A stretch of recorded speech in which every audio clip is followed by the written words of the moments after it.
stay loose, I stay hype. I stay loose, I stay hype. I stay loose, I stay hype. I could do this all night, cause I do what I like. Yeah, I do what I like. Yeah, I do what I like. Sipping goose, sipping right, and I go with the flow. Yeah, I go with the flow. Yeah, I go with the flow. Cause I know I'm the show. In the zone, here I go.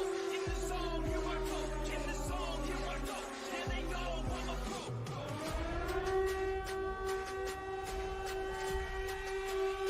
Let's go, let's go.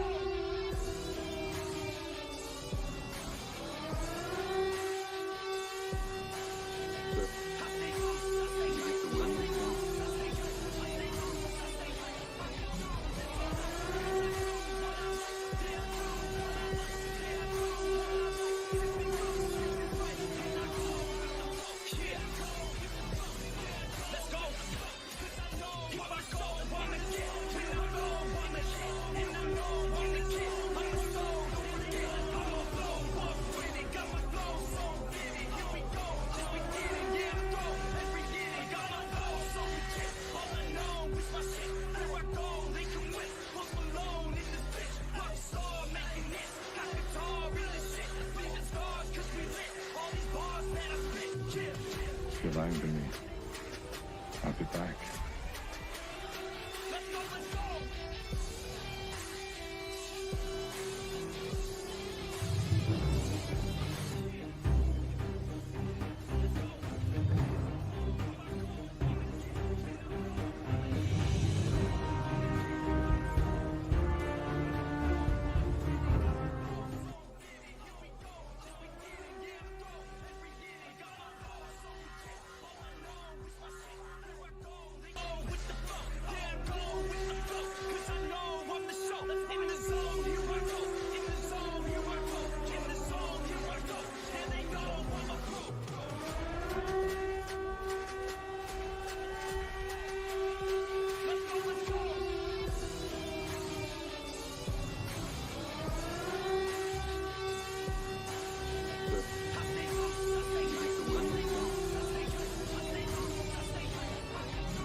Hey, yo. What's up, everybody? Mic check, mic check. Let me see. Yep, should be working. How's everybody doing out there? Can you hear me? What's up? Let's make sure this is working. My goodness. Let me test it out.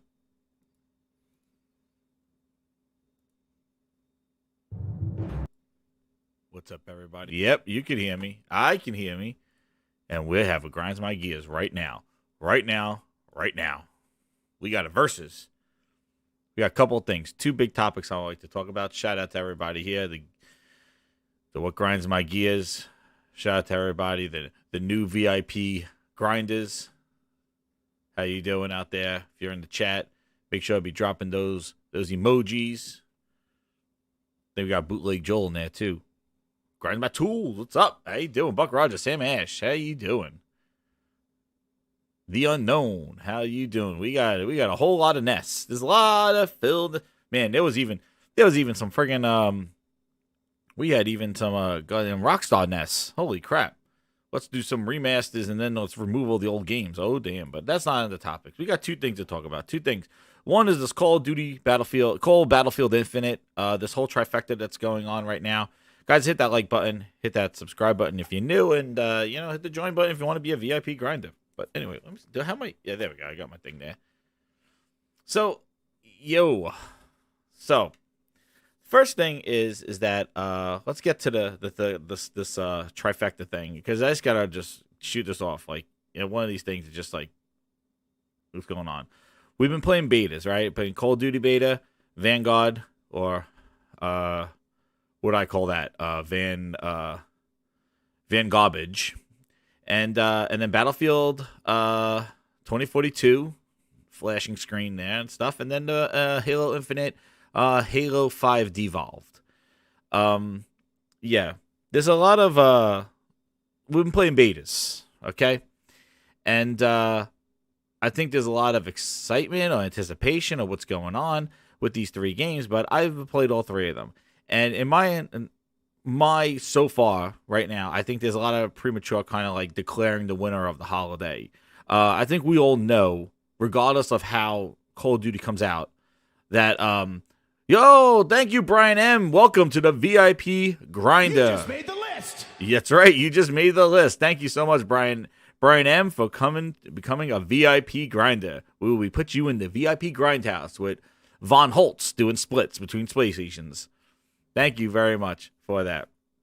So I played all 3 of these, and going back to this, it's that I feel that right now the most impressive to me right now is Halo. Right now is a very it's competent shooter. Exactly, it's a good shooter, but it's not doing the next thing that's going to attract everybody. And I think before I go on to that, I do want to just say, a lot of I do think that, I think we all know Call of Duty, regardless of how that comes out, people are going to buy that. That's going to be, again, the big holiday. It's coming out when it comes out. It's World War II as a campaign. People love their Call of Duty. I don't think we can, and again, measure of a success between these 3, I don't, I really don't. What is it? What's going to get the most attention? Call of Duty, obviously, and then Battlefield. From playing that, I think really they've done a great job of Battlefield. They made it faster. It looks really good. And the chaos of 128 people and just stuff going on all over the map with the draw distances, I think it's definitely the most impressive so far what I played. Call of Duty, I think, was really glitchy from what I played with Vanguard. And I do think that Vanguard was, I'm just not into those weapons. I think World War II is a little lame. And I don't think that it really facilitates this whole leveling up and things like that. I really think that the weapons and the equipment are kind of, I'm not a fan of those in World War II, but it was glitchy. And I'm going to tell you something, like, I think Call of Duty doing a beta, like we all know, right? Battlefield, Call of Duty have their betas, right? Their betas are they're not really tech tests. They're really marketing schemes to try to get you to pre-order the game, to get early access to a beta and all that other stuff, which, by the way, Battlefield has an open beta this weekend. You don't have to pre-order. You don't have to pre-order for it. But the thing is that usually Battlefield comes in glitchy, with their beta stuff, like, because there's so much going on.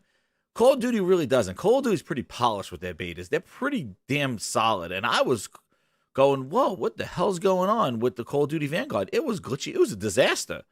The blood was glitching on the floor. Like, I'm like, wow, this is a Call of Duty one. I'm just not feeling it too much.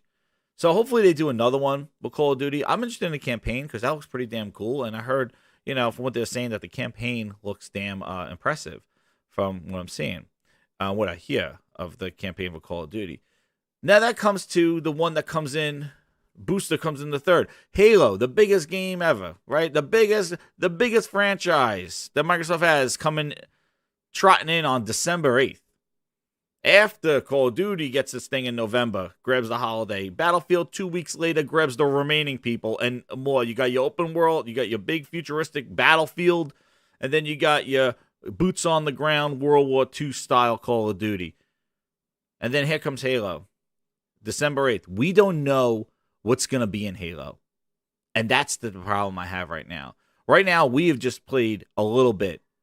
And Halo really is not doing anything drastically incredible that's going to pull people away from their traditional games that they play. Nonetheless, it's free to play, which everybody kind of has that stigma that this game is going to have the whole challenges, XP, battle passes, and all that other stuff, and it's going to be filled up later on the thing. And I feel that's going to, the expectation with Halo is a little different because it's a free to play game.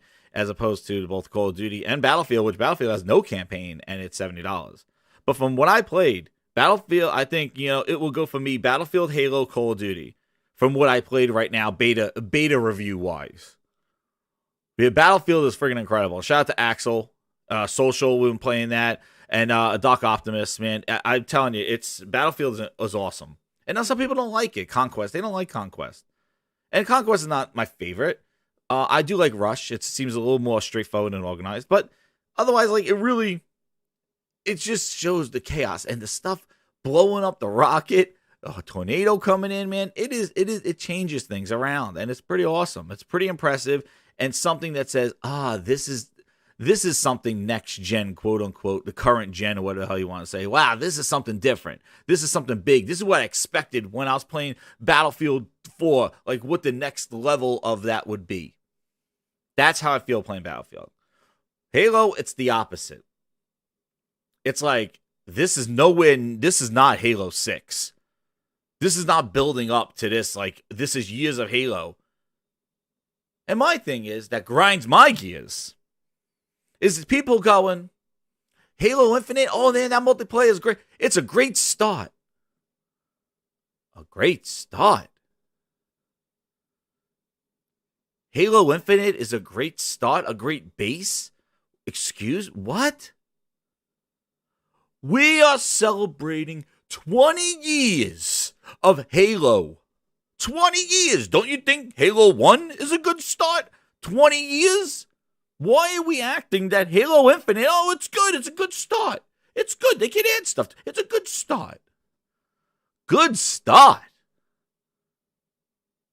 Did you just not see the Air Greenbergs that just came out? The shoes? Air Greenbergs. They came out. Shout out to J-Dubs for the Air Greenbergs. They're celebrating 20 years. Didn't you see it? They got Adidas. My Adidas. They got shoes. 20 years of Halo. But Infinite's a good start? That grinds my gears, man. Why is the ball lowered? Oh, Halo, it's a good shoot. It's good. It's a good start. Good start. Oh, it's a good base. They'll add some more stuff later. What? Battlefield is coming in here with that huge ass shit that we just played. Then they got Portal on top of that, which is going to take you back to all the different Battlefield maps with Levolution and all that other stuff. They got, you know what? When you shoot the ground in Battlefield with a rocket, it creates a crater. Deformation of the land. Pretty crazy. I throw a grenade in Halo, shit doesn't even put a smoke spot on the ground where the grenade blew up. You shoot Halo 3, and I saw, what is it, King Thrash did a comparison with Killzone. Dude, that was a great video. Go check that out. But you want to know what? Compare Halo Infinite to Halo 3. I saw that video. You shooting the vehicles, parts are coming off the vehicles. You shoot a vehicle in here, it gets a little burn mark on it, and then just kind of blows up in this fake-ass flame. That's next gen? That's 12 teraflops of power? Imagine new worlds? Like, that should be a demonstration. This is a new engine in Halo. It's a slip space engine. Shit space engine. That's what it looks like, because it's a new engine. Why are we regressing? What Battlefield is just adding on top. You'll get, oh yes, I'll get craters in season 6. Thank you very much. Yeah. But what do you do? What are we doing?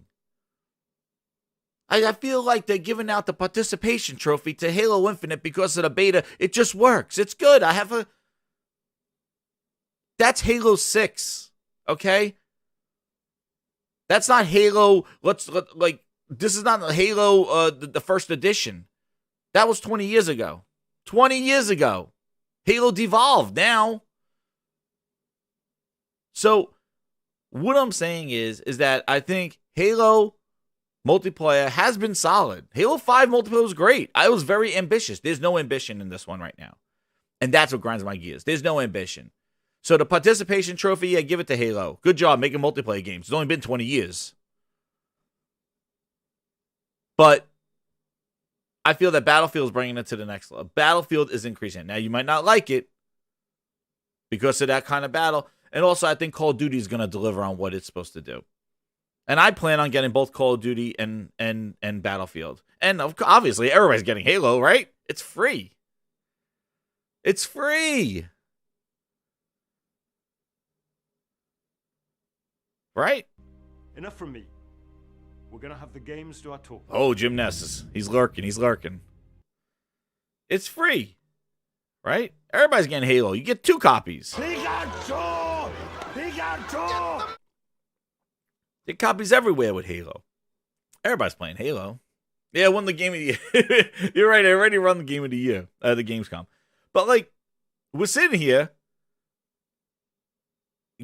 My problem with Halo, and nobody talks about it, is the XP system. Oh, it's fine. Not a big problem. I was on Crossfire last week. Xbox told me it wasn't a problem. You know what? In Battlefield, I partner with my team. I jump in a car. I do this. I capture a point. You get all XP, all leveling up for unlocks. Halo, you get nothing. You stand in the corner, jump around, complete a game, get 100 XP. That's going to destroy it day one. That's going to destroy. Nobody's going to play it. What's the incentive to play? What's the incentive to do the missions? They got to fix that XP. That's number one. Then add content because you got to bring it. But give me season 1, season 2, assassination's not there. No co-op against the bots. You know what? Battlefield, they have bots too. They have 128 of them that just get thrown into a map and fill in the slots that they're flying planes. They're riding vehicles. Yeah, the bots are doing it all in Battlefield, but they just turned on the servers and said, go do it. Go do it. They didn't say, oh, yeah, 2 hours, you can play Battlefield with multiplayer. The rest of the time, you're playing 128 bots. But Halo, oh, we got to test out our bots. Test them out. Okay. Halo has a lot more. They are just scratching the surface. And I think to declare that that's going to be the game, I think any of them right now is premature. You're just playing betas. So chill out. You want to hype up Halo and think that it's going to be the thing? Good job. But, you're setting yourself up for disappointment because you don't even know what's going to be in that game at launch. Big team battle, like, you're going to have how many maps? The weapons right now, where are new vehicles coming on day one, or they're going to be in season 1? The brute choppers, that going to be there day 1? The Wraith, I guess, will be there day 1. I don't know. Or will they cycle them in each week? Different vehicles come in different weeks. It's a service game, right? That's all they keep telling me. It's a service game. Every service game. We couldn't get assassinations in. It's a service game. Day 1 guns, it's a service game. And that game and that multiplayer is going to stand on its own. The campaign's not going to save it because the campaign is $60. Doesn't have co-op. Hairless Craig. That's $60 right there. We don't know what that's going to do. That has seasons as well. There's seasons upon seasons for both of these parts of Halo. The Frankenstein that we call Halo Infinite. Bunch of parts put together. After 20 years of Halo, you got a Frankenstein right now.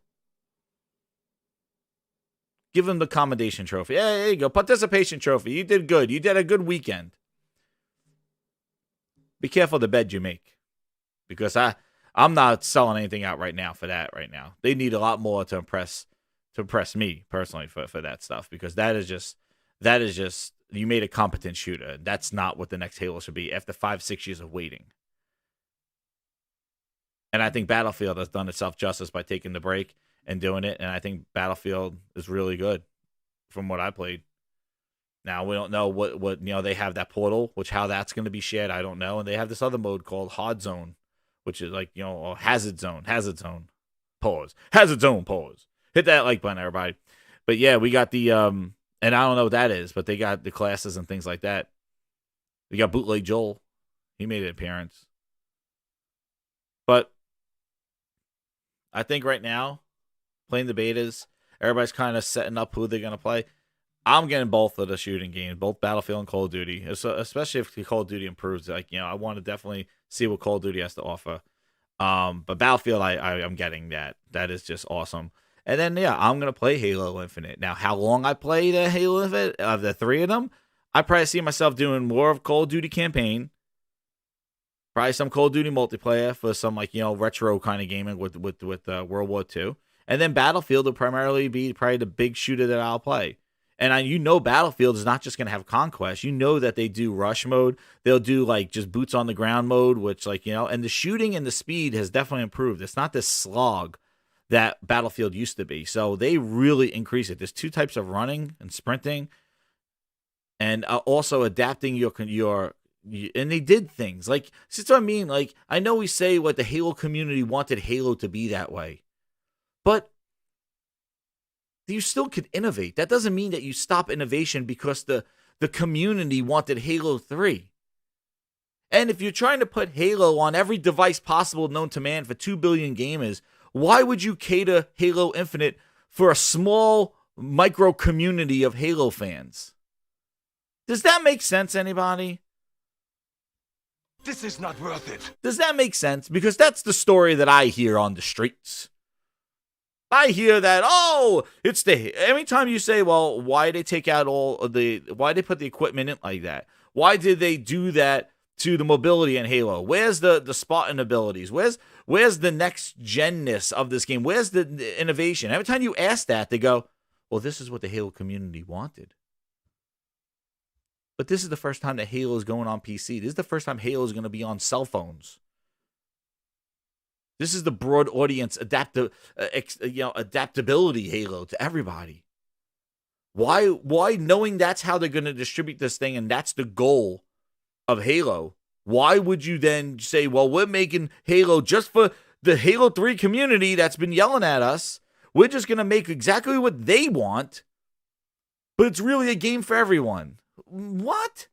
How do you go in both different directions like that? It makes no sense. Makes no sense. How can Halo be for everyone, but you made all the things that the Halo community wanted? Come on. No sense. No sense at all. Hold on a second.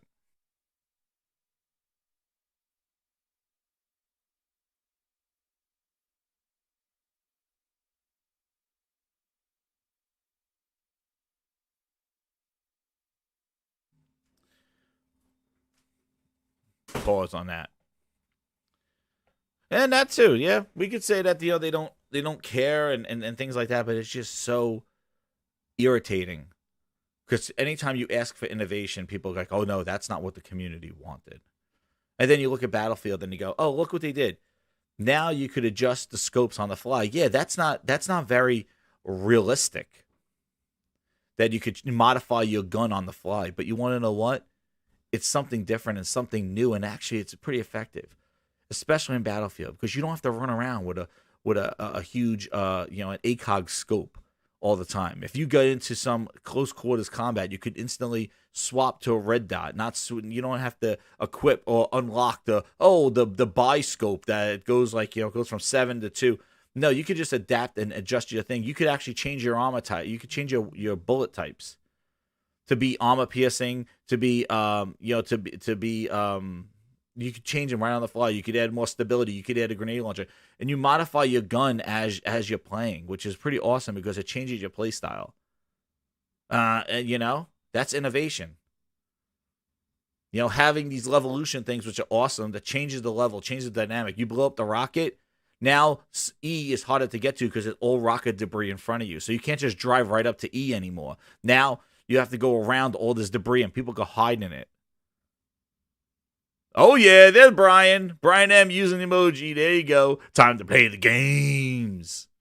That's right. Herman Holtz split between 2 PlayStations, baby. Yes. Like it.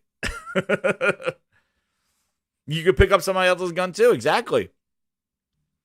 But, it's just like you can't, if you ask for innovation or you ask for, hey, what's the next best thing for Halo? Oh, no. The Halo community. Oh, they don't want that. Who cares? Who cares? The Halo community. Oh, no ground pound. Hook shot. Oh, no. They wanted the traditional Halo. Well, example, you talk about the equipment and that hook shot, right? So far in the 4 maps that I played in Halo, why aren't the maps designed more vertical or have more verticality to it? If you're gonna say, hey, we're gonna do a hook shot, right? Well, let's make some levels that have some verticality to it. You can't go on the roof in Bazaar. The roofs are capped off, so nobody can hang out on the roof. You could grapple all the way up. You could grapple to the top, but it won't let you go above the buildings. So you have a cap to that. Why, if you're going to invest in this equipment, why don't you design the levels to utilize that equipment? Right? This is where I mean there's a disconnect here. It's like my first Halo game. Where's the verticality? Now, the hook shot, there's a hook shot in Battlefield, more used as a transversal thing and get to the tops of items or the tops of roofs. You can't swing and stuff from it. You can't hijack cars, which I think that's the coolest thing in Halo is to hijack the cars. But with the hook shot. But no rooftop parties, that's right. No rooftop parties. You're my #1 customer. There's no rooftop parties in Halo. So, like, if you're going to do that hook shot, dude, why don't you make the maps vertical? Have some verticality of them. Bungie probably would have did that. Bungie would have made you want to use that equipment because the map requires it. But nah. Halo 3 dudes, this is what they wanted, the community. Well, they're going to live and die by that community because you are coming out free to play. Competition is hot right now. You can't just say Halo game and think you can get millions of people going fluttering to it. And nonetheless, are they going to stay? Say rooftop parties 3 times a frog shows up. Shout out to frogs, man. Shout out to frogs, yeah. And I tell you, Insurgency, awesome game. There's another $40 banger right there. The hook shot.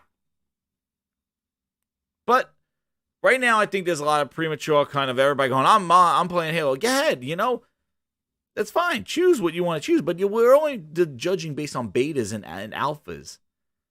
Because, if I put critiques out there and I show, you shoot walls and the bullets disappear, you shoot the ground, throw grenades, the fire effects suck, people immediately run to, well, it's a tech alpha. It's an alpha. But, say, oh my God, Halo's incredible. I'm playing it. It could be game of the year. Oh, now it's not an alpha anymore. Now it's not an alpha anymore. Oh, this is the best Halo I ever played. Oh, okay. So now, if it's good, then the alpha is good enough. But if there's any criticism about the alpha, it's an alpha. Gotcha. I'll tell you the way it is. That's how I feel about this whole scenario right now. I think right now, and I think the one that everybody thinks is just deeming Call of Duty done is the one that's just gonna blow up. I can tell you just from my friends pre-order list, 72 people pre-ordered Call of Duty. I had 20-something pre-order Battlefield. All right, it is like 1-3. It's like 3-1. Like 10 versus like 7. Like, it's crazy. The ratio of the amount of people pre-ordering Call of Duty versus Battlefield. Just from what you could see on the PlayStation. But again, I think everybody's just quick to dismiss the other two. Just like this is a strategy that I see with Xbox is that you dismiss the existence of competition, real competition, to think that like you're the only show in town. They did it with xCloud. Oh, Stadia's trash. Luna's they can't even get started. xCloud wins. The cloud service to beat. And it was in beta.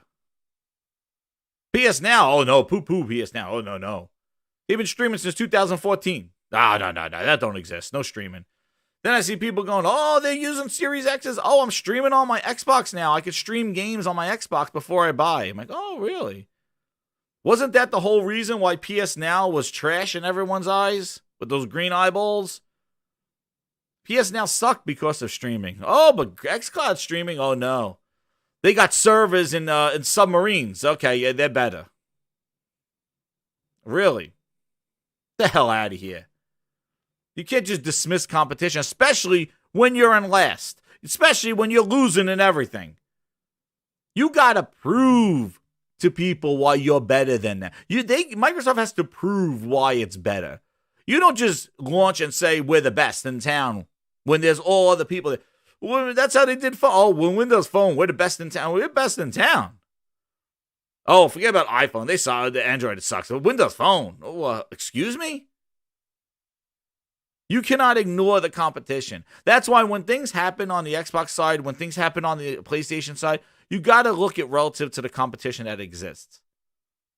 And that's what that is. You're looking at the competition. So, all I'm going to say is, like, you can't just be like, oh, streaming's cool now because Microsoft's doing it. Oh, yeah. And then argue that PS Now is a worse service because of the streaming, even though they got about 800, 900 games. 400 of them are streamable from the PS3 era. You can download all the other ones. Last of Us 2 right now is on PS Now. They didn't have to go day and date. What's up, Ghost Normans? How you doing, man? They didn't have to go day and date. Yeah, they put Last of Us 2 in PS Now, and you got till January. Enjoy it. You know? But Microsoft sold their soul. Like, every game that we release is going in a service. Why? It has to be in absolutes. And that's going to take us into the next topic. The Jimness versus Philness. Enough from me. We're going to have the games do our talking. So, these dudes. I'm going to preface this with never say never. We need no clue about, that MLB would be on a X game cloud. X cloud, like on freaking Game Pass. Never say never. But we got the battle of the Nesses right now. And we're going to go round one.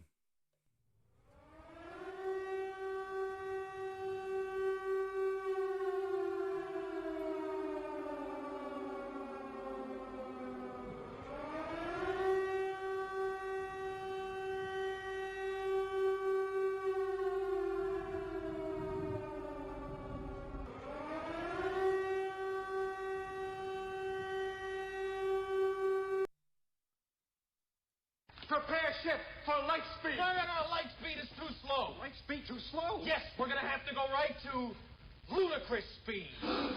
Ludicrous speed? Sir, we've never gone that fast before. I don't know if the ship can take us. What's the matter, Colonel Sanders? Chicken? Prepare ship for light speed. Chicken? So, these two travel in circus acts, all right? Let me tell you something. I wouldn't trust either one of these clowns with anything.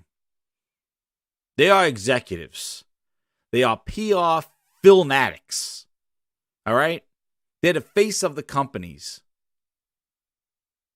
So, first off, I wouldn't trust them. I wouldn't trust what they say. I would only go and see what they do. Jim Gordon Ramsay. First off, the guy looks like Gordon freaking Ramsay. All right? I cannot stop. When I watch this guy show up on the screen, where is he? The PlayStation 5 without actually being able to hand. And they get them into the store. This guy right here. Right here.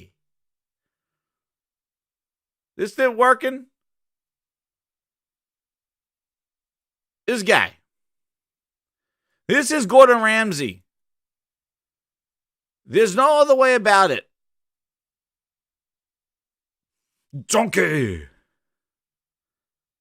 This is him.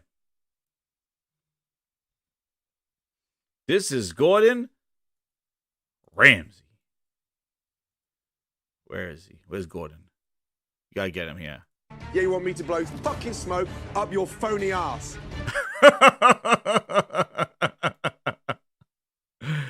Dude. And then you need to wear diapers. And then you need to wear diapers. Are you Disaster! Disaster!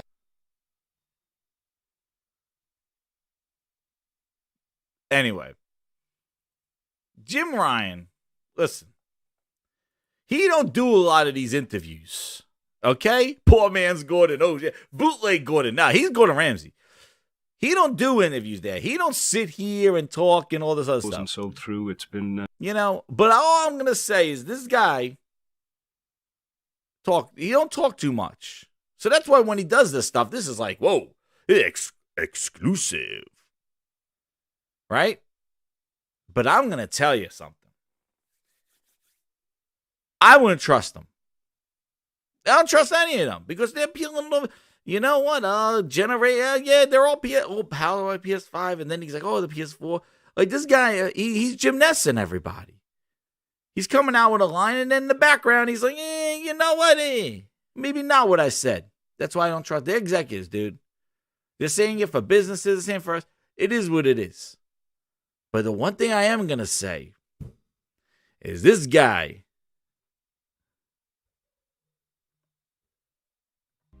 Enough from me. We're going to have the games do our talking. He is cold-blooded. Oh, man. He is a beady-eyed sniping. He's a businessman, and he would knock you out in the streets. He is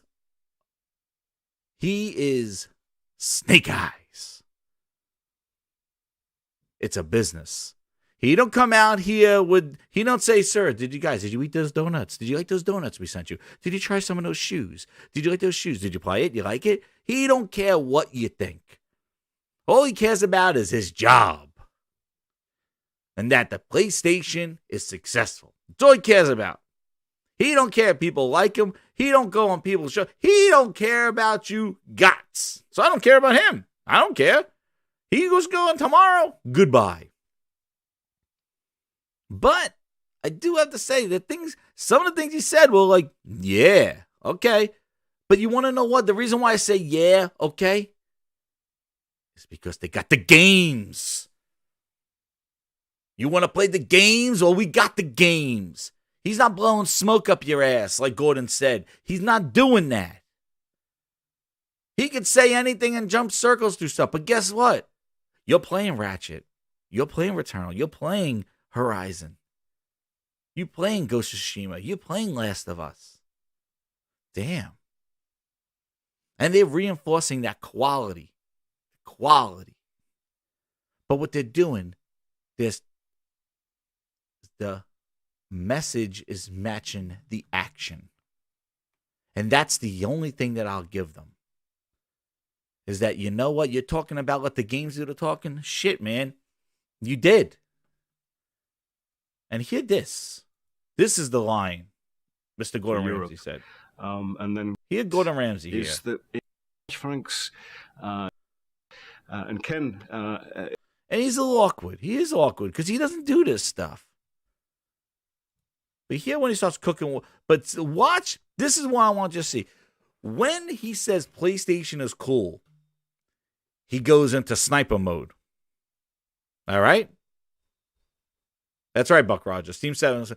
He goes into sniper mode. Watch. Because the guy goes, what do you say? What do you mean cool? And then he goes, what did you just say? Watch his face. He goes from this smirk to like, he goes Gordon Ramsay. Gordon Ramsay on his ass. Watch what he does. Oh, and then that. This guy shaking his boot. Doing this launch from the dining room table in wait a sec. Where is it? But you know this. See, one of the weird things though about the PS5 launch was that he's nice. He's smiling. Watch what happens. It was the best we've ever had. Here it is. Watch this. He says the PlayStation's cool. Describe it to someone. You know, I was expecting. What is PlayStation? I mean, what do you think it represents. What Okay, makes it right? different? Here he goes. Watch. What does it How would you represent? describe it to someone? I always bring us back to three things. Three And things. Obviously, Here it the is. most important is the games. The games. And we can get into that. But the second, and I think this is a phenomenon that kind of grows now with each year that passes, is this sense of community that people who enjoy PlayStation are able to participate in. And then third, our brand. PlayStation has always been cool. Cool. And I think one of the things that I enjoy most about these formative months of PlayStation 5 is that we're still right at the cutting edge of something that people really want to be associated with, and I think that's great. Now this guy goes, so what do you mean, cool? Watch Jim Ryan sniping business eyes go. Watch. He's not smirking. He's going, get out of my kitchen. Like, watch. Watch this look. He's like, you using my words against me? Watch. I was going to ask then, what do you think makes the PS5 cool? I guess is the. He's not laughing now. It is, first of all, the games, and you have to come back to that. I said this at the time. Now he goes to sniper mode. Games was the best we've ever had, and I'd submit probably the best that any console platform has ever had at launch. I think the work that we've done since then with Returnal and with Ratchet and Clank, and actually the MLB The Show for the States, which is a fine game, and the pipeline of games that we have coming is just fantastic. It's by far the strongest that we've ever had for any of our consoles, and I can't wait to see these games starting to drop one after the other. Horizon, God of War, GT7. Jesus. I think that is ultimately what defines us. He gave him a woof for. You use the word cool? We have the best lineup of any console launch. Any. He didn't use Philness words like our most powerful Xbox, our best launch, our biggest show. Oh no. He was like, we are the best of, I would beg to say, any console launch of any console. He dropped the friggin' gauntlet down. But that's sniping Jim Ryan, Jimness. He's all business, man. He's not your friend. He's not out here trying to kiss babies and take you to rooftop parties. No. He don't care. He don't want to go to your party. You invite him, he's not coming. He's not coming to your party. He's not coming to your show. He's not saying hi to you. He'll step over you. Thanks for PlayStation. Get out of my face. He's Gordon Ramsay. They keep showing his face, right? The freaking interviewer was like, oh shit. Like, he knew what he said there. He knew it. He knew that Jim was fighting words. Watch. It is. Watch. What's first this? of all, the games, and you have to come back to that. I said this at the time, and I stand by it. The launch lineup of games was the best we've ever had. And What's up, Ola? Probably the best that any console platform has ever had at launch. Oh man. He's like, that's some words right there. See? Pause. Enough from me. We're going to have the games do our talking.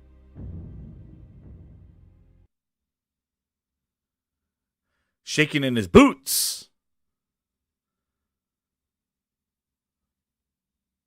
Now bring it to Phil Ness.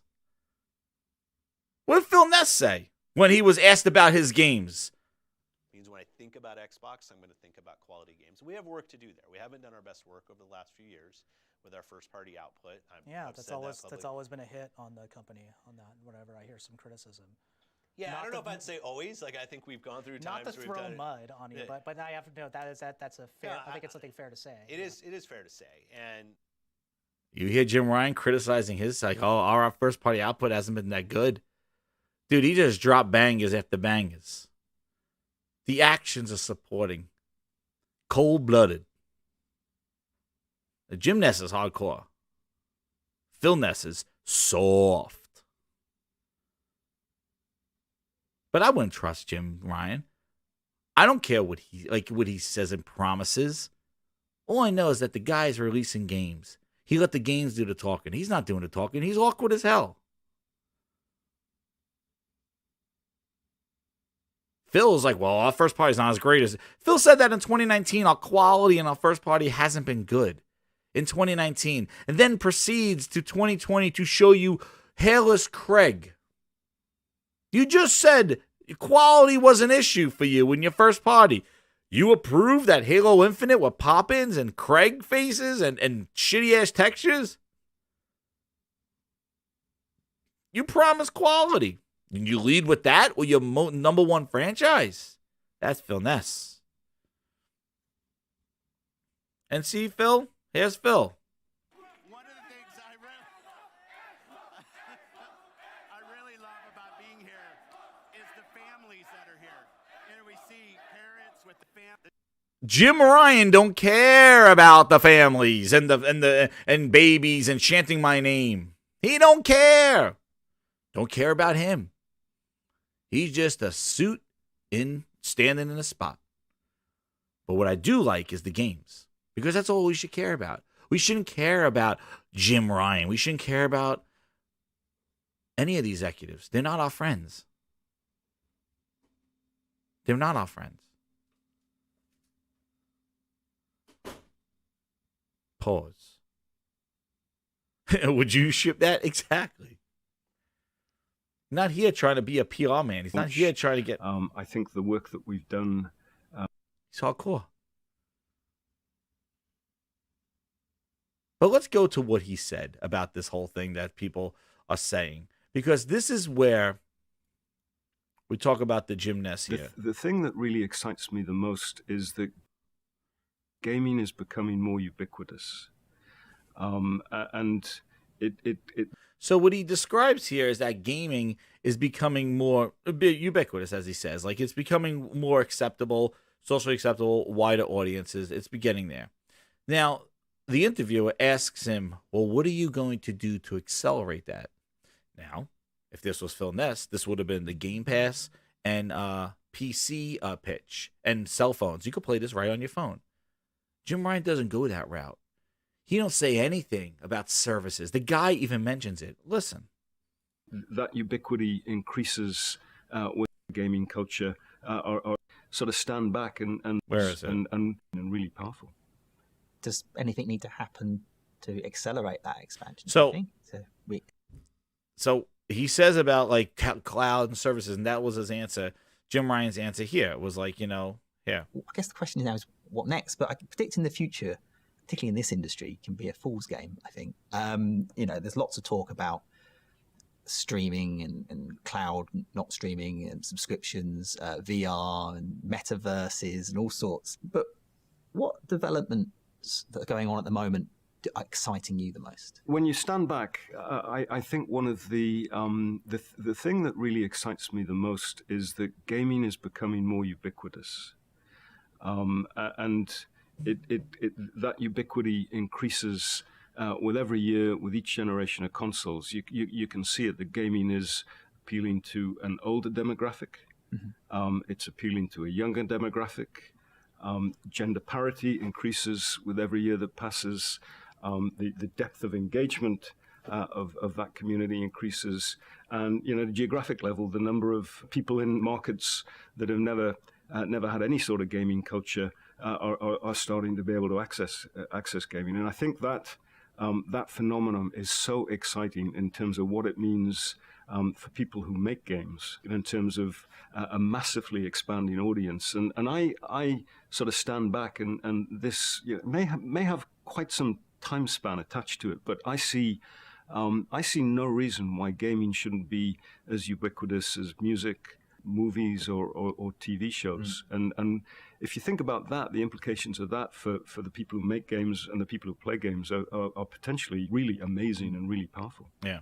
Does anything need to happen? So now he asks. So that's what he's saying. Like, and you see, it's launching in emerging markets. It's coming out in different, more generations of gamers are growing. Do you understand? Like, he did not say anything about subscriptions or he didn't say about PlayStation Now. He didn't say anything of that stuff. He didn't allude to it at all. Is it Jimness? I don't know. But all I know is that he had an opportunity there to talk about like things that exist, PlayStation Now and reaching. But that's not their strategy. Their strategy is just naturally is going to get bigger because more people are interested in gaming. And generations of players growing up. And he says it here because now he asks him. He just wants more gamers. Exactly, 47, yeah.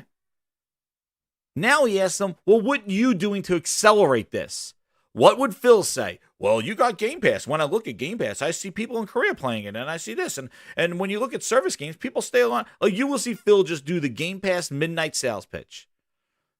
Jimness has it right here. He don't say anything about PS Now. He don't say Plus. He don't say anything about services at all. The guy put it in his mail. He gave him the answer. And exactly, that's a good point. Shout out to Josh Ayers. That's a good point. It's just his opinion of what he wants to do. But what does Sony Corporation want to do? And you know what, Josh? That is a great point because that goes into with the Philness and stuff because you're right. He might have an opinion on something, but what does Corporation Sony do? PlayStation has to sell. You're right. And looking at what Microsoft's methods are, their methods are cloud. They're going to that servicing, so they're going to take every opportunity to use that service. You're right. That's very interesting. That's a good point. So listen, what is accelerated? To accelerate that expansion, do you think? To help reach new people? Was it just naturally happening? I think it's largely will happen organically. Organically. People like is that word? Who started off with PlayStation 1 in the 1990s, aged... I don't know what it was. You don't know. So notice he says the word organically, right? He's not saying we're just gonna pivot everybody to say now you're streaming your games. Now everybody needs to be subscribed. Now stop with that live service. Everybody sign up on Game Pass. Hey, it's $1. Come on, everybody. Not being disruptive, but just naturally happening. And the organic part of it is just that the gamers are growing up. And the younger gamers are coming on board as well. And the older gamers are influencing the younger gamers. It's just going to naturally grow. Where people who started with PlayStation will now be the grandparents. Will now be the great-grandparents. And that will just grow. That is what he's talking about. He's not talking about forcing people from like, hey, you know what? Xbox Live is $120 a year. But you know what? For $1, let me tell you, for $1, I could get you Game Pass. Come here, Game Pass Ultimate. Come here, come closer. You don't want to pay that Xbox Live? Oh no. You want to buy Halo for $60? No. No. Wait, he's not done yet. I don't know. You want to subscribe to Halo, right? No, I don't. I just want to buy my games. I just want games to play and buy my games. I want complete ideas. I don't want service Frankenstein bullshit. Let's see what he says. How is this going to happen?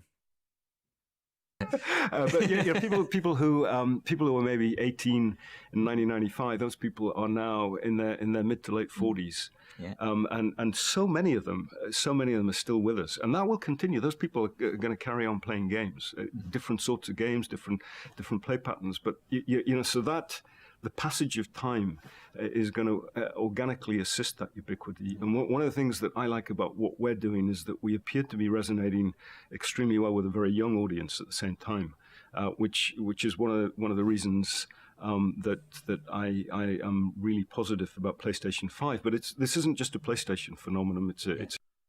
It's an entertainment phenomenon. I also think technology will help. So, you hear what he says also about the younger group. You know what he's talking about, right? Spider-Man. Spider-Man resonated with 5-year-olds, 6-year-olds. They're grabbing a younger audience with the Marvel name, with the Marvel and entertainment.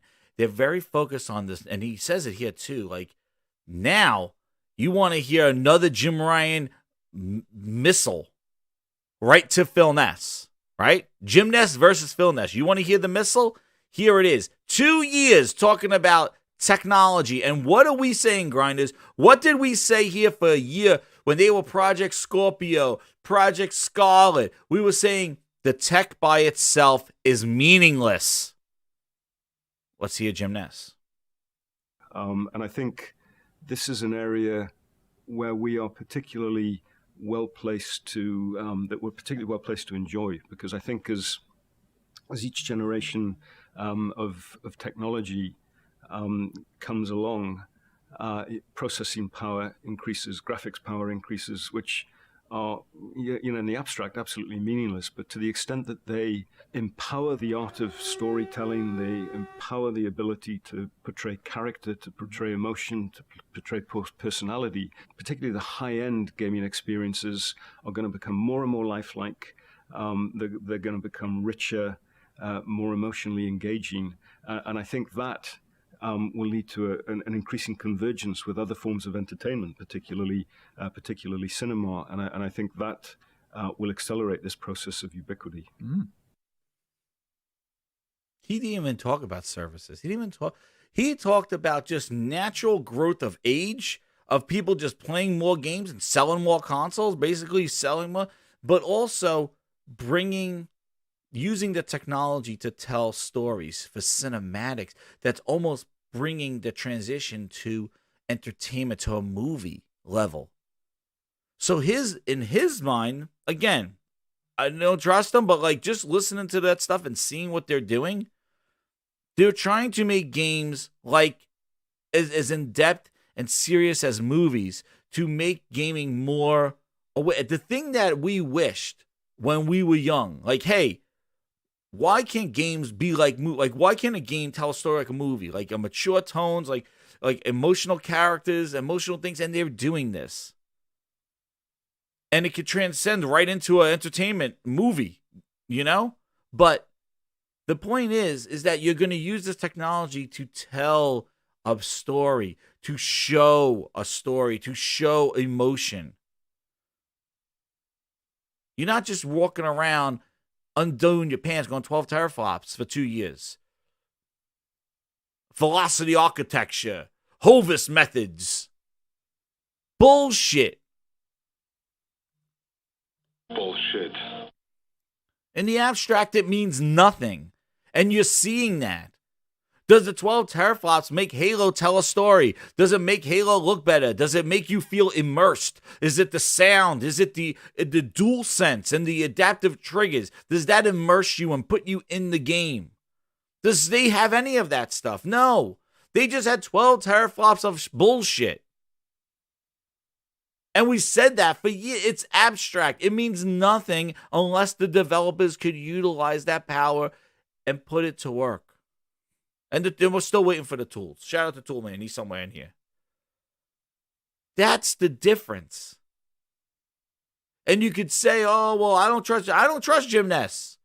But I like what he's saying, but also, too, more importantly, I like what they're doing and what I'm playing. I'm not sitting here staring at an icon, Fable. Oh. For 2 years. Game shows come by in June. Where's Fable? I don't know. Halo Infinite comes out this fall, December. Where's the campaign? I don't know. What's Avowed? I don't know. Perfect Dark. Perfect Help. Why they need help? What does it look like? I don't know. Everwild. Did they figure out the game yet, Rare? I don't know.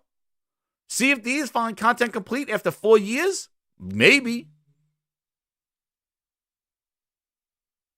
What's Coalition working on with Rod Ferguson, the founder of Gears of War?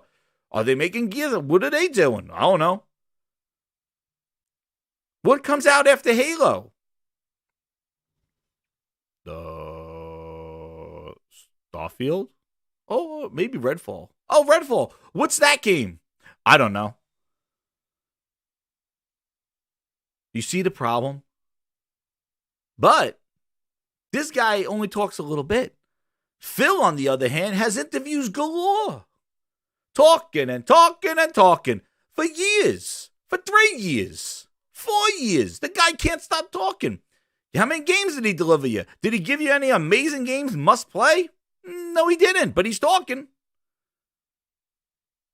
He's talking. Does he?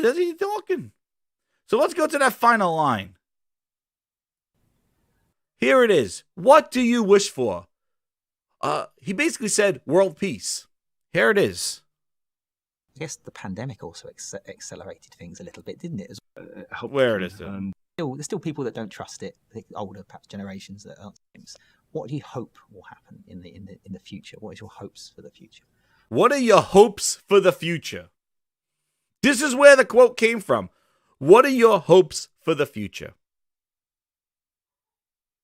What are the hopes? There it is. I hope everybody plays our amazing games. I hope more people experience our games, not just on the consoles, but as it grows. Now, I think, this does lead to them putting games on PC to draw in more crowds. But people jumping in like, oh yeah, they're doing exactly what Xbox is doing. You know what? They're going to make a PlayStation Store on PC. Is this what you're saying? Because Microsoft did a lot of different stuff. They didn't just put games on PC. Okay? I hope. Before Jimness delivers the beef Wellington, according Jim Ramsey, Microsoft didn't just put games on PC. Because they've been doing that. Halo, the first Halo game was on PC. Gears of War was on PC. A couple of years later, they put Halo on PC. But they also came out with Halo 2 on the 360. They didn't ignore their core audience. And this was a time when they were trying to beat Sony. They put Gears of War, their biggest game, for the 360. That was on PC. Games for Windows Live. Microsoft didn't just put games on PC in 2015. They didn't just do a Horizon or do a Days Gone. Oh yeah, here's a game on PC. No. They built a PC ecosystem store. Then when that failed, then they put it on Steam. Okay? But they built an ecosystem store. Nonetheless, they made their Xbox core audience pay for online still to this day. Paying $60 or $180, depending on what Game Pass or Xbox Live you own, while your PC buddies get to play for free. And not just free-to-play games.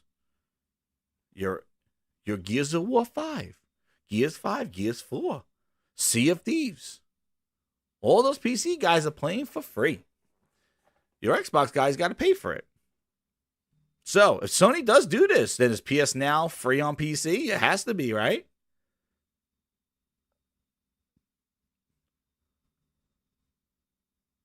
Right? Here's his hope. I hope the PlayStation 5, and I really believe the PlayStation 5 will be Sony's biggest and best and most loved PlayStation yet. And he says PS5. He doesn't say the PlayStation family, the PlayStation ecosystem, the PlayStation device. He says the PS5.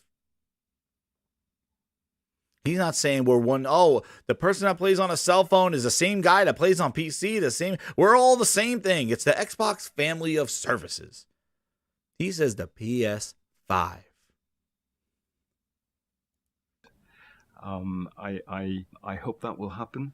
I'd also like to see a world where the games that we make at PlayStation can be enjoyed by many, many tens of millions of people, perhaps hundreds of millions of people.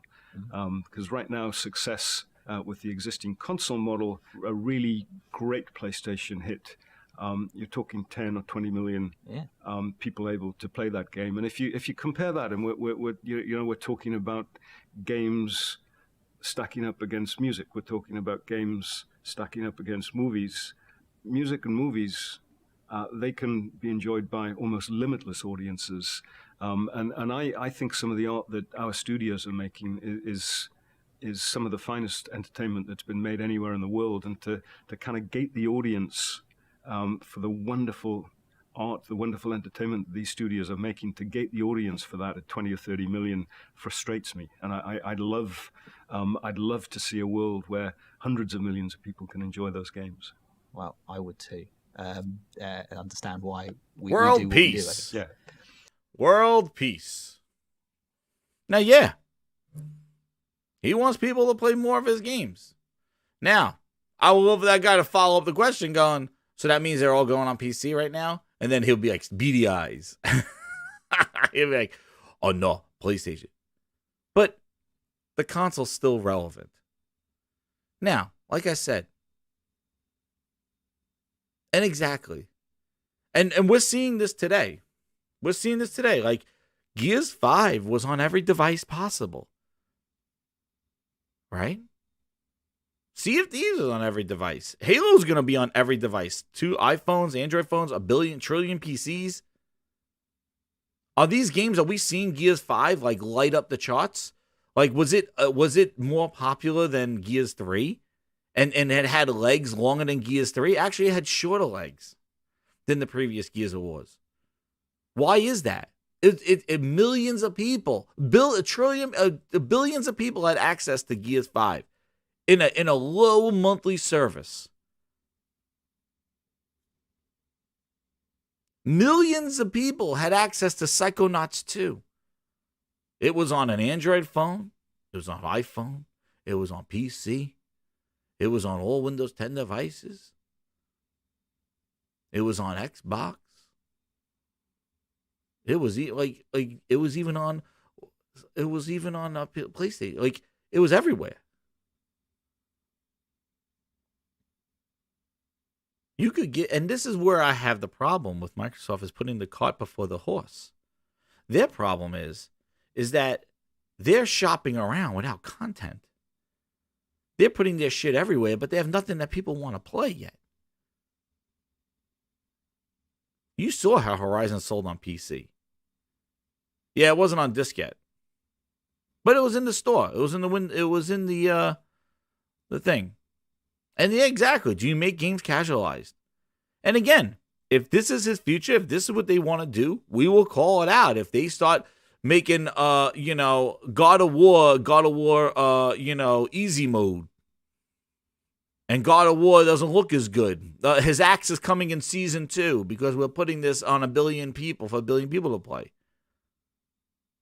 The things that you fear that come from it, the things that Microsoft is going through right now. But I said this a lot on here about the difference is, if Sony does flip the switch, if Sony comes out and says, you know what? Phil was right. PC gaming, cloud streaming we got to go there. We have a start, but that's where we're going. That's the future. If Sony ever flips the switch, same thing with Nintendo. If Nintendo flips the switch, you know what? Phil was right.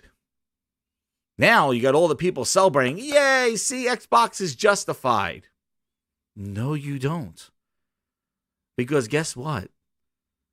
Xbox still loses. Because all this time, Nintendo and Sony have been building up content. They have been building up games that people are playing right now. They're coming out with sequels to these Game of the Year contenders. They're building up an arsenal. So when Sony goes, you know what? All right, now it's time to start streaming. Last of Us 2, 3, 4, God of War 1, 2, 3, Uncharted's, Horizons, Ghost of Tsushima's 1, 2, go. Put it in the service. Guess who loses? Xbox still loses. You're still waiting for Perfect Dark. What is that going to be? They have Sea of Thieves. Is Halo content complete 10 years from now? The same thing happens like what happened to Zune. Zune had a subscription pass before Spotify. Is Zune still around? No. We had Connect. We were talking to our machines with Connect and Cortana. What happened? It's Google, Siri, and Amazon right now. What happened to Xbox? They would have voice controls. Yo, thank you, Silverback, with the Canadian $2. Super Chat works. Yes, the Super Chat does work, Grinder. You have something to say, something that grinds your gears. Definitely hit it in the Super Chat. Thank you very much, Silverback. I appreciate that. And guys, reminder, hit that like button. Subscribe if you're new.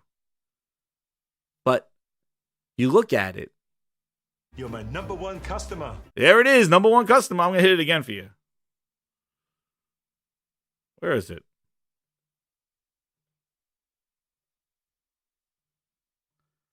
You're my #1 customer. Exactly. Look at the history. Microsoft has had the voice. Oh, the Xbox record that. Xbox volume down. Xbox this. It was before Google's, before assistants, before Siri. And what happened? They did it better. They integrated in home devices. They did it better. Zune Music Pass, $10 a month. You get all the music you want. Here comes Spotify. Here comes all these other streaming services. Apple Music coming late to the game. Where's Zune Pass? Where's Xbox Music Pass? They even named it Xbox Music Pass. What happened? What happened? They did it better. Microsoft bailed. Thanks for all this xCloud infrastructure. Thanks for all these studios. Thank you for all this Game Pass ideas. Thanks a lot, Xbox, because guess what? You're giving the keys to the car right to Sony. You're giving the keys to the car right to Nintendo. So when they say, you know what, guys? We're done. Consoles are dead. Streaming is the future. They have a catalog of games they've been building up for 15 years of games that people want to play. People need to play. People want or yearn to play. That's why it's all about the friggin' games. It's not about the services. It's not about the streaming. It's not about how you get your shit. It's about if you want to play their shit. That's why you got to get your head out of your ass, donuts out of your mouth, and realize it's about quality games. Not, they just did a good job on Halo. Here's a participation trophy. It's a good start. 20 years friggin' later of Halo. It's a good start. Nobody gives a shit. That game needed to be lights out. Halo's back. Xbox is back. This is what the waiting is for. And now, you got to wait some more. This dude, Jim Ryan, sitting there, beady-eyed, business-ready sniper. You know what? Yeah, I want to build it. Yeah, we'll put Last of Us in PlayStation now. I'm feeling wild this week. Shit, Last of Us 2 on freaking PlayStation Now is most downloaded. He was feeling a little giddy. I feel a little silly. May delete later. Just put Last of Us 2 in PlayStation Now for shits and giggles. I don't care. You know what? Rub my nipples. It's a wild week.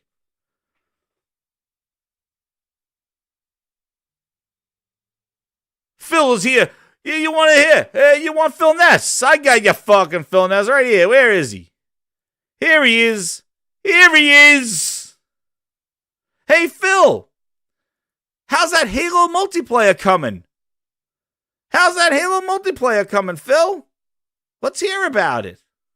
You know, whenever that announcement comes, you know, we'll be ready, waiting. But as far as like the campaign goes, I mean, what are you most looking forward to? Phil Ness. Multiplayer in Halo Infinite, I think, is going to be special when we talk about it.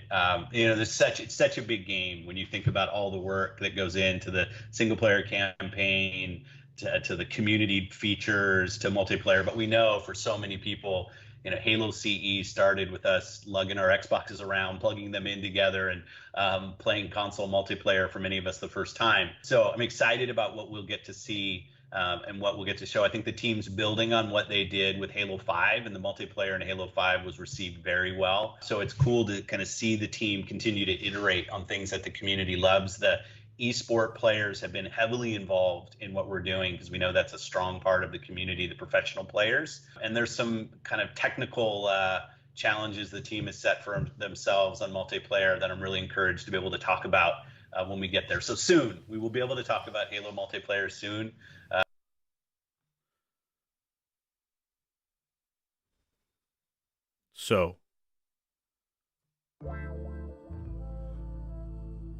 Oh yeah, this is Phil Ness.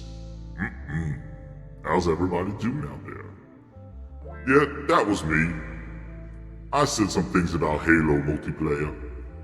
Can you guess what year did I say this in? Guess the Phil Ness. Oh yeah. Talking those sweet words to you. Let's see. I told you you would hear about that Halo multiplayer real soon. Mhm. When did I say this? Mhm. Oh yeah. Oops, shame on me. I said this back in July of 2020. I got you. Did you guess?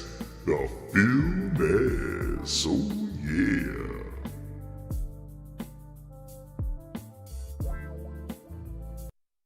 Phil. He came on. He hijacked the stream. Phil. Yeah. Yeah. Phil was hyping up multiplayer real soon. July 2020. Oh, yeah, Phil. How about more of after E3 2021? Did we even know what the multiplayer was about? Over a year later. Come on now. Oh, they're doing something special. I'm excited about what I didn't say. Really?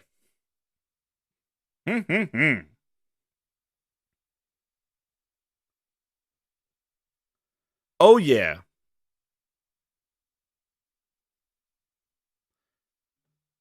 Now, let's see.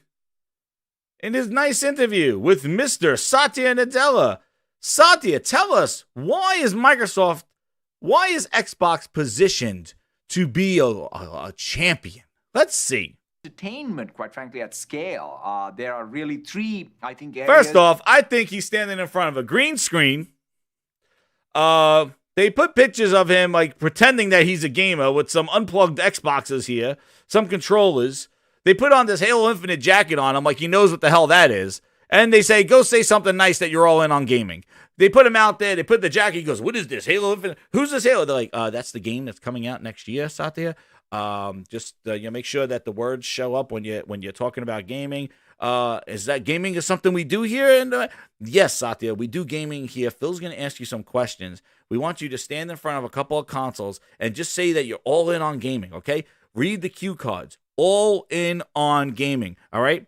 And then we'll let you say your little thing that you got to say about the Azure Cloud, because I know that's all you want to get at Azure Cloud. But just stand here, wear this nice jacket. We're selling these shirts, all right? So just make sure that that it's properly showing the logo, and just make sure that you could see that, because we're selling these shirts, and just put this on, and he's like, oh, okay, am I in position right here? The Halo Infinite, okay, good. Okay, good. All right, now read these cue cards right now. He's looking right now. He goes, okay, I'm saying Xbox game, Xbox. Oh, so it's not a Nintendo. Okay, it's not a Nintendo. No, Satya, it's not a Nintendo. It's Xbox. Microsoft has Xbox. Nintendo does Nintendo. We do Xbox. Sony does PlayStation. You got it? Xbox. Okay, yes, I heard of this Xbox. I heard of this. Okay, good. I heard this Xbox. Okay, now go say what you would say. Good. We'll let you say your thing you got to say. Okay, good. Or key areas where we believe we have incredible competitive advantage. 3 key areas that he feels that they have a competitive advantage. Tell me, do you think any of it starts with the letter G? Does anybody, you want to take a poll? Does anybody want to put money on it? Any grinders want to put money? Do you think any of these 3 things right now that he's going to say they have a competitive advantage on has to start with the letter G? All right. I'll let you lock that in. Lock in your votes. Do you think? Okay, let's see. What's the 3 things? First is our leadership in cloud computing. Second, the resources we have to build out the subscription value and with Xbox Game Pass. And third is our overall focus on empowering the creators. And so I'm really excited about the opportunity in gaming. Yes, I would like to have a refund. Yes, I would like to have a refund. Excuse me. What are those 3? This is his boss. This is Phil Ness's boss. This is the head Phil Ness. All right? Put that cookie down now. Ain't nobody got time for that. So let's go through what he had to say. Computing. We got cloud computing, the cloud. Okay, that's your advantage in the cloud. Okay. Let's hear number 2. Number 2 is... Second, the resources we have. They got money. Okay, they got money to buy things, to add value to Game Pass. So there he talks about buying studios, right? They got money. To build out the subscription value and with Xbox Game. See, he stumbled. He almost said Nintendo there. He almost said Nintendo because he's like, it's Xbox because, he don't know an Xbox ever fell on his head. So they have the cloud. They got money. And what else does he say? The last thing. Game Pass. And third is our overall focus on empowering the creators. And so I'm really... Empowering the creators. That sounds like a Windows term. That's what you say. He says that all the time when he's talking about Windows 10. Oh, we're empowering the creators and productivity, and you could use Windows and Office, and it's empowering you to write the manuscripts. Really excited about the opportunity in gaming. The 3 things you said had nothing to do with gaming. How many assholes we got on this ship anyhow? Go! I knew it. I'm surrounded by assholes. Keep firing, assholes! Dude. What are we doing here? That's the boss. That's the boss. That's the Phil Ness. That's the origins of Phil Ness. He said, exactly. He said we're going to add to the subscription value with our money. He don't know what the hell these studios are making. He don't care. We see this. That's the reason why I bring it up is because we're seeing the disorganization, the mismanagement of game studios from booty clapping in the streets. We see this. You see the quality, the scratches, the head scratches going, it's not here at launch, guys. Sorry, it's not at launch. But the service game, the Halo Infinite service. Yeah. Sorry, guys. Yeah. Shiver me timbers. Sorry, Redfall. Yeah. I hope you like it. This is our first Halo game. I hope you like it. 20 years! 20 years! You're coming out here like, yeah, sorry, hey guys. Hey, how do you like, check out our game. It's called Halo. It comes out, it's not going to be complete. Something's missing. I'm sorry. 20 years! What are you doing? Coming out here timid as hell. Where's the campaign? Oh, we're not ready to show that yet. I know you're asking, but sorry, guys. What? Yo, Socrates, what's up? #1 customer. Thank you so much, Socrates. Hey, Jez and Grinders, always love to see the support in your early streams. Yes, Socrates, thank you so much, man. Yes, you are OG Grinder, man. He's been there since the beginning. Thank you so much, Socrates. Shout out to you, man. Hey, 20 years. Oh, is that really loud? Sorry. Am I loud? I'm just getting wild. Because it drives me crazy. It drives me crazy. Like, what are we doing?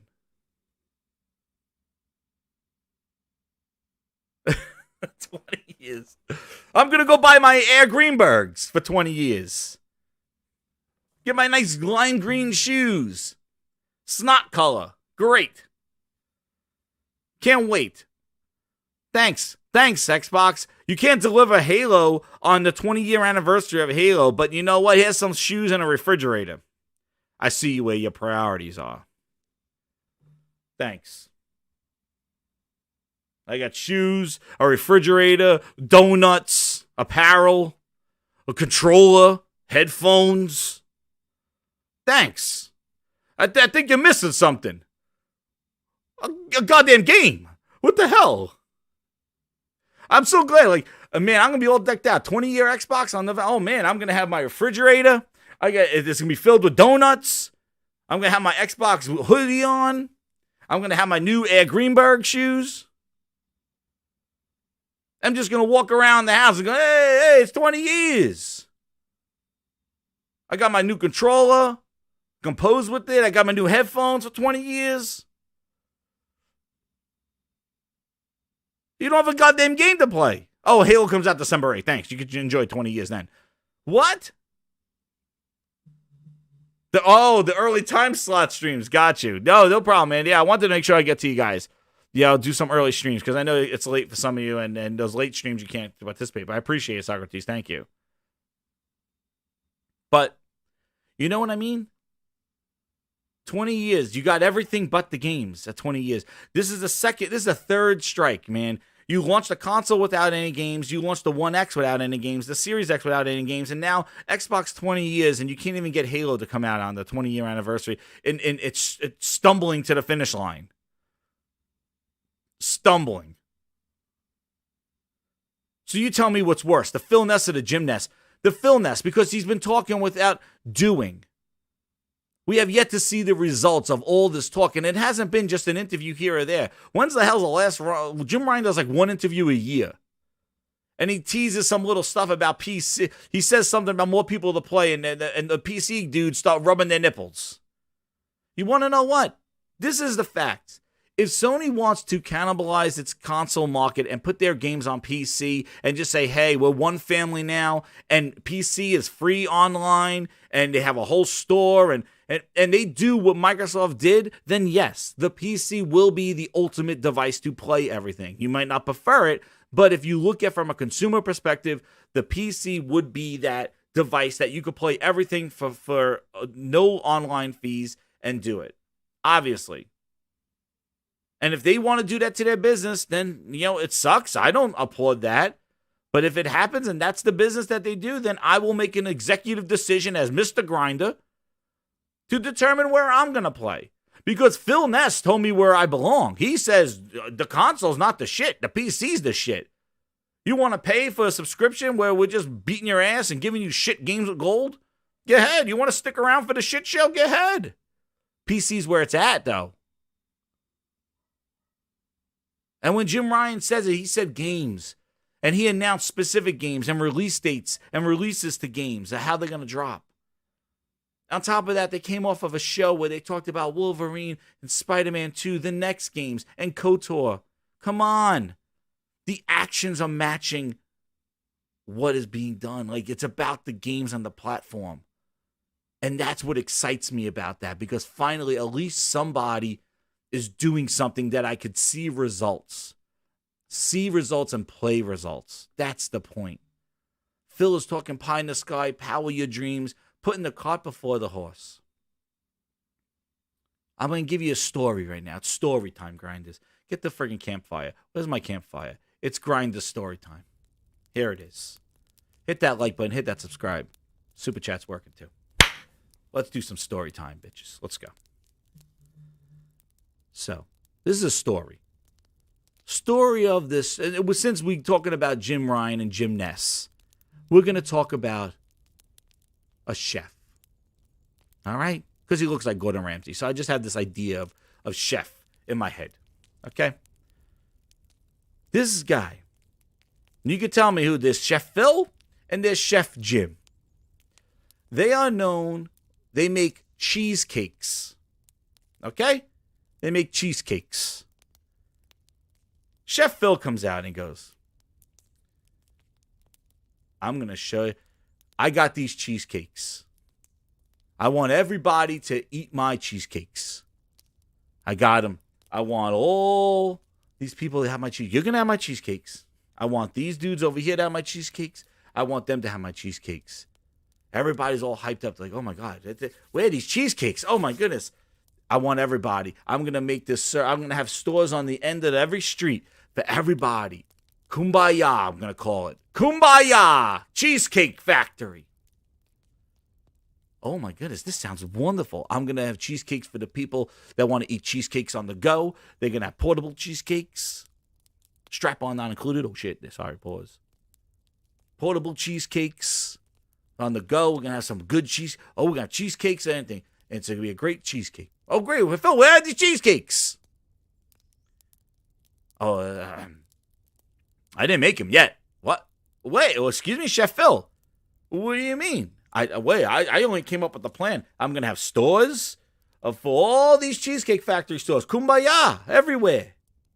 Phil, these sound like delicious cheesecakes. When can I eat them? Don't worry. And I'm excited about the cheesecakes that I didn't tell you about. The different flavors. What the hell are you doing, Phil?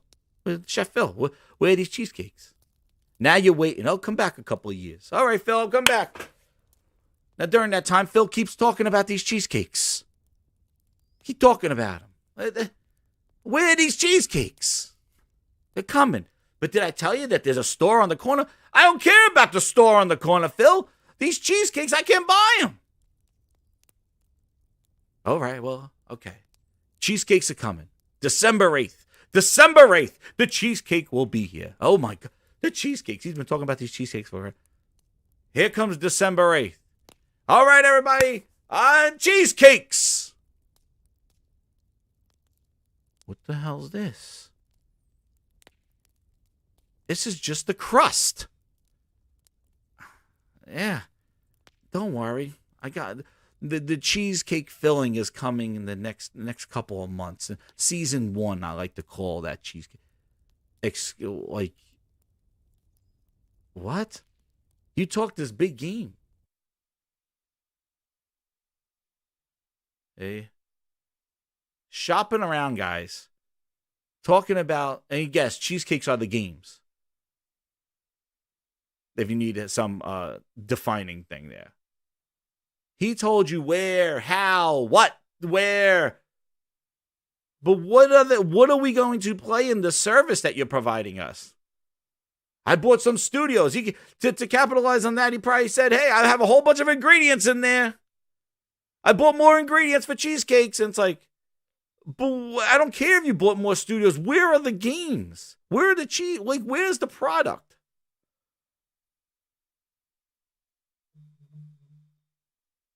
Where is it?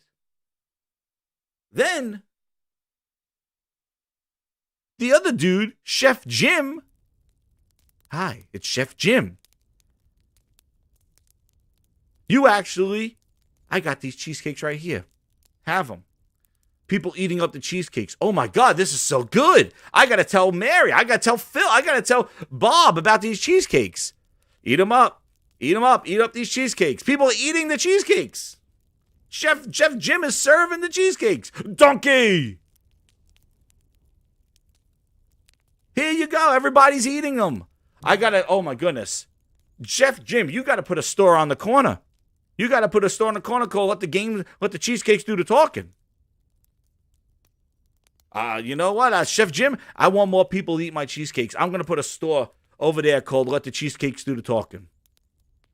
I'm going to put a store over there. I want more people to eat my cheesecakes. But you guys right here, you guys right here, you're my prime customer. We'll go get those people cheesecakes, but you guys love the cheesecake. So I'm going to make sure that all my best cheesecakes, my strawberry, my pumpkin, all these they come right to you first. Then I'll put them on my corner stores. But right now, I want to make sure that the neighborhood is getting my best cheesecake. I got to take care of the neighborhood. This neighborhood's growing, though, because you guys keep eating these cheesecakes. You're spreading the word. We're getting a big neighborhood. The neighborhood right here is growing. I'll put them in my store. I'll put that strawberry cheesecake in my store, but not right now. You guys are eating it up. I'll wait for you guys to be full and sick of strawberry cheesecake. Then I'll take that cheesecake and I'll put it in the friggin' store on the corner. Cheesecakes do the talking. But you guys in the neighborhood, we'll take care of you. We're gonna give you the first piece. Oh, here's a brand new one here. Here's a blueberry cheesecake. I'm giving this one to you. Eat that up. Eat it all up. Eat it all up. Oh, here it is. I'm gonna put it on sale. There you go. Eat it all up, neighborhood. Now I'll go put it over there on the store. Yeah, on the corner store over there. But do you get the people in the gym chef is they're eating good. They're eating. The Phil chef, they just hear the guy talking about all this stuff. Do you get the analogy? It's plain as day. And this is what is going on. This is the Jimness Vs Philness. Jim is talking about, yeah, I want more people to play my games. I want more stuff. I'm going to put it on I might put it on PC. I might put it on PlayStation Now. Hell, I might even launch them together on a PC and PlayStation Now. Or maybe put a game in a service. Maybe I'll have a game. I got 30 goddamn games all over the place. We have like tons of exclusive games working right here. You know, I got all these games. I could choose where to put my game. He could do that. He has all different types of games. We list them all. He announced 3 of them. He was talking about, yeah, Horizon, this. But then they also got, they got Forspoken. They got all this stuff. They could put it anywhere.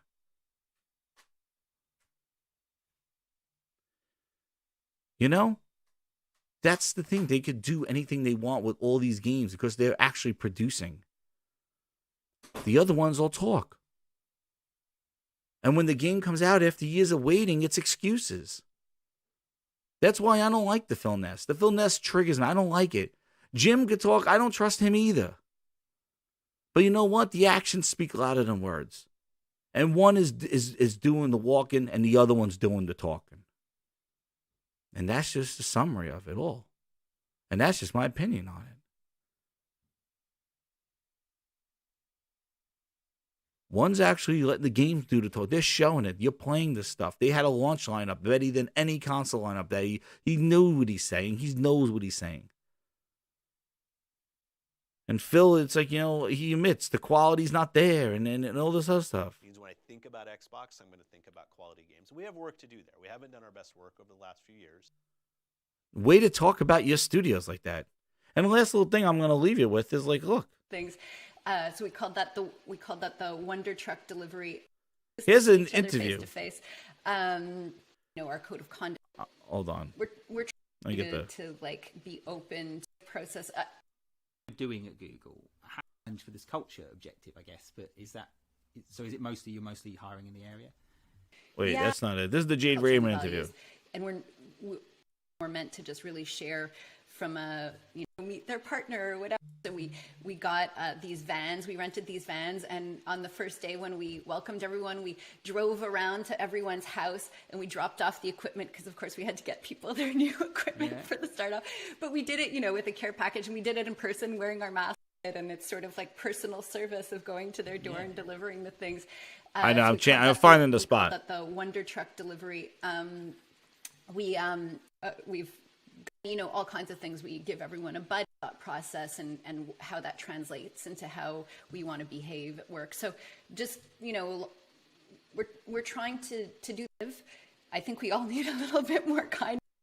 It's really hard because she said about Sony here. Resonates with a wide number of people is by having a diverse team, and by bringing it is very, very hard. So I think it is in the beginning. So, you know, to get a chance to do that independently is just sort of a dream, and it's really me. I sort of become a senior manager. Recruited like a ton. What did she say? From scratch. These I think she says over here. Who are also, I'd say, like that's something really cool about getting to work on a. Partnered with PlayStation, Herman, and that whole team. But I'm sure you had your pick of backers. So why Sony? What was it that made you go right? No, that's the partner. Well, there are many reasons. I think, you know, Sony really does have the best reputation for supporting the creative process and supporting dev teams. I've done a lot of talking to different developers about their experience, you know, working with different publishers, and Sony does stand out as being a company that really understands the creative process and developing games and supports the dev teams and gives them the autonomy they need. So that was a big attractor. Also, just we're all sort of, you know, big fans since we're kids of Sony. So there's something really cool about getting to work on a, you know, first party PlayStation game that was really appealing to us. Like sort of, you know, for a lot of people, a dream of something they wanted to do. So it was, you know, I guess just we're all super, super excited about the opportunity. Now, granted, she's not going to say, "Oh, Sony sucks" or anything like that, because they're doing it. But it's very interesting, like why they chose them, and that they excited about working with a first party studio. But like they support the indie devs, right? They're supporting the they got those partnerships with her studios, and that's in addition to the Wolverines, the Spider-Mans. Like it's just the amazing things that they're striking on all cylinders, and that's very impressive, because you would think that they would just mess up or something like that, because you can't be this good on all this stuff and delivering quality games. But they're doing it, and we're reaping the benefits of it. And does it change in the future? Maybe. Never say never. That was the first thing I said on here, was never say never. But all I gotta say is that the actions speak louder than words, and one's acting and one's doing, and they have been. This is not just this year. They've happened years before, like for the last 3 years, they've been happening to, and people thought they were done. Oh, well, PS5 they can't keep this up. The incumbent, they're going to get cocky, and then Xbox is going to come back. Everybody wants Microsoft to come back because they want other people to fail. And if you're going to listen to any line of Philness, he says it in that Forbes interview. Our idea of being better is not having somebody be worse. And I see this all over the place, and I think it's the wrong take. Microsoft came into this spot by earning gamers' respect. We're coming out with games, coming out with features that really changed what people were doing. They were being innovative. They lost that innovation. And when they put that, and now they are just kind of just changing the whole tune right now. You got to earn that respect. And you're going to earn it with the games. That word, games. And they have to be consistent. They got to hit hard. That's why you got to be super critical about Halo. Because Halo can't just be, it's a good start. Halo Infinite cannot be a good start. It has to be must play. If you really want Microsoft to earn that respect and stop and get in the fight and be somewhat of what it was, a shadow, or be something, and still have some purpose, the games need to lead that conversation.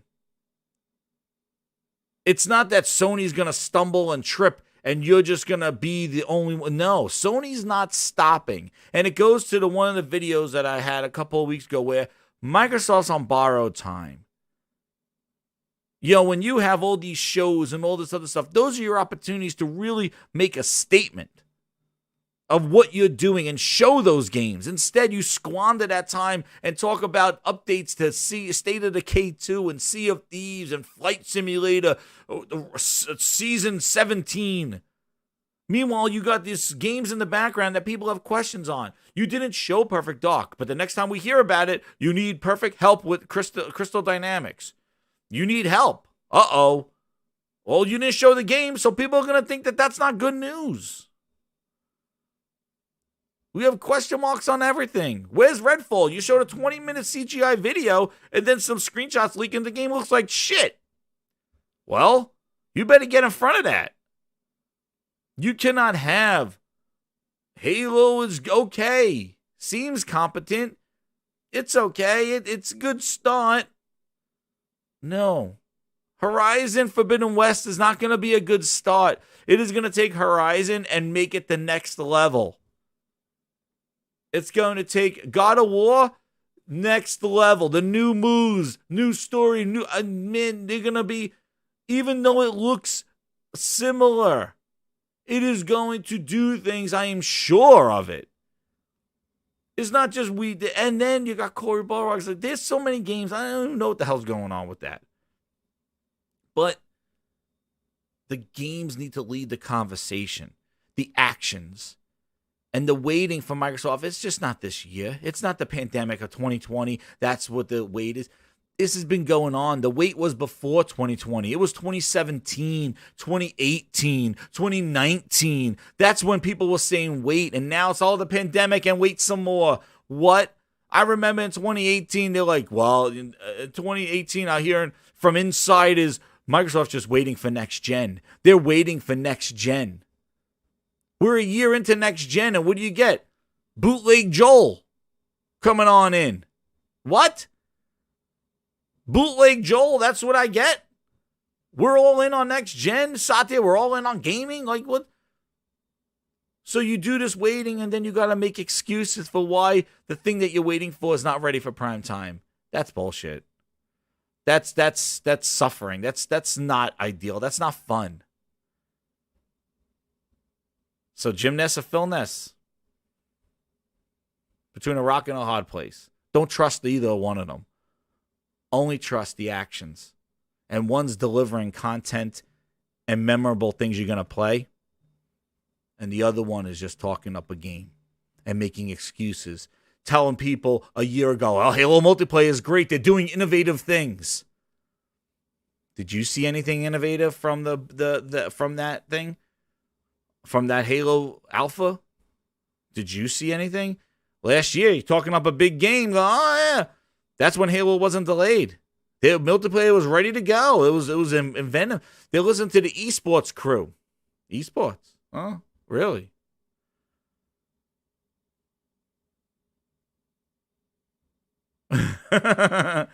Crystal Nana's making us perfect doc, dude.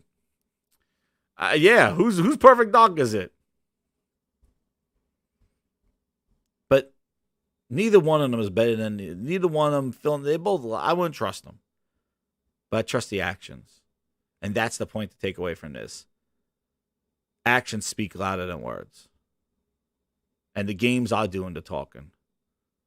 On one side, at least. And that's what grinds my gears.